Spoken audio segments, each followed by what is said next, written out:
ഈ രാജ്യത്തിന്റെ ഏറ്റവും അടിസ്ഥാനപരമായ ആശയങ്ങളിൽ എതിർപക്ഷത്ത് നിന്നിരുന്നവർ രണ്ടുപേരും. ശരി ശരി രാജേന്ദ്രൻ ഇവിടെയാണ്. അരുൺ 1977 നിരോധിച്ചതിനെതിരെ കേരളത്തിന് അല്ല ഒരു മിനിറ്റ് 1977 RSS നിരോധിച്ചതിനെതിരെ കേരളത്തിന്റെ നിയമസഭയിൽ പ്രസംഗിച്ചത് EM ശങ്കരൻ നമ്പൂതിരിപ്പാടല്ലേ? നിങ്ങൾക്കറിയില്ലേ?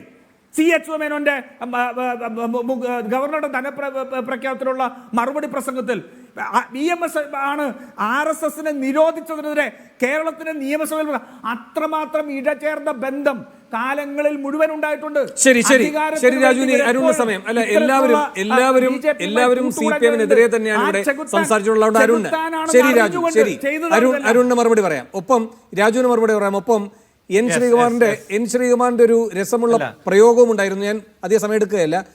സത്യം ആഹ്ലാദത്തോടെ നിലമ്പൂരിലും കേരളത്തിലും സഞ്ചരിച്ചു കൊണ്ടിരിക്കുന്നുവെന്ന് അങ്ങേക്ക് മറുപടി പറയാം.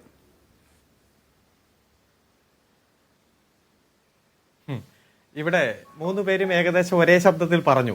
പല ഘട്ടത്തിൽ അങ്ങ് തിരിച്ചു ചോദിച്ചു, ഇന്നന്ന വർഷങ്ങളിൽ ഇന്നന്ന തെരഞ്ഞെടുപ്പുകളിൽ ഒരുമിച്ച് മത്സരിച്ചിട്ടില്ലേ കോൺഗ്രസും അതുപോലെ തന്നെ ജനതാ പാർട്ടിയും RSSും ഒരുമിച്ച് മത്സരിച്ചിട്ടില്ലേ, അതുപോലെ തന്നെ കോരിബി സഖ്യത്തിന്റെ ഒരു കൃത്യമായിട്ടുള്ള വിവരങ്ങൾ പുറത്തു വന്നില്ലേ? അപ്പൊ അതൊക്കെ ചോദിക്കുമ്പോൾ അദ്ദേഹം അതിൽ നിന്ന് തെന്നി മാറുകയാണ്. ഇപ്പോ താങ്കൾക്ക് പറയാൻ പറ്റുമോ, ഞങ്ങൾക്ക് ഈ നാളെ നടക്കാൻ പോകുന്ന തെരഞ്ഞെടുപ്പിൽ ഭൂരിപക്ഷ വർഗീയതയുടെ വോട്ട് വേണ്ട, RSSന്റെ വോട്ട് വേണ്ട എന്ന് ഇതുവരെ ഒരു കോൺഗ്രസ് നേതാവും പറഞ്ഞിട്ടില്ലല്ലോ?